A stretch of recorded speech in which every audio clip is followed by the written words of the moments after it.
Cancer is a growth of cells that starts in the cervix. The cervix is the lower part of the uterus that connects to the vagina. You can reduce your risk of developing cervical cancer by having screening tests and receiving a vaccine that protects against HPV infection. Symptoms. When it starts, cervical cancer might not cause symptoms. As it grows, cervical cancer might cause signs and symptoms, such as vaginal bleeding after intercourse, between periods or after menopause. Menstrual bleeding that is heavier and lasts longer than usual. Watery, bloody vaginal discharge that may be heavy and have a foul odor. Pelvic pain or pain during intercourse. When to see a doctor. Make an appointment with a doctor or other health care professional if you have any symptoms that worry you. Causes. Most cervical cancers are caused by HPV.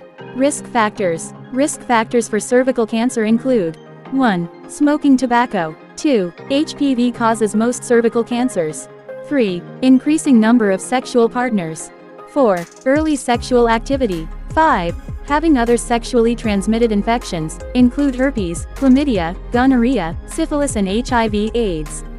6. A weakened immune system. 7. Exposure to day. Prevention. To reduce your risk of cervical cancer, ask your doctor about the HPV vaccine.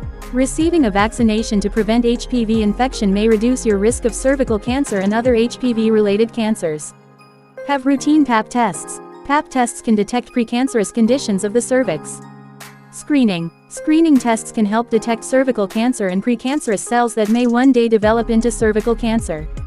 Pap test. During a Pap test, a member of your health care team scrapes and brushes cells from your cervix. The cells are then examined in a lab to check for cells that look different. Diagnosis. If you might have cervical cancer, testing is likely to start with a thorough exam of your cervix. A special magnifying instrument, called a colposcope, is used to check for signs of cancer. Staging. Tests used for cervical cancer staging include imaging tests. Tests might include X-ray, MRI, CT and positron emission tomography (PET scan). Treatment options may be surgery, radiotherapy and chemotherapy depending on stage of cancer. Thanks for watching. Subscribe.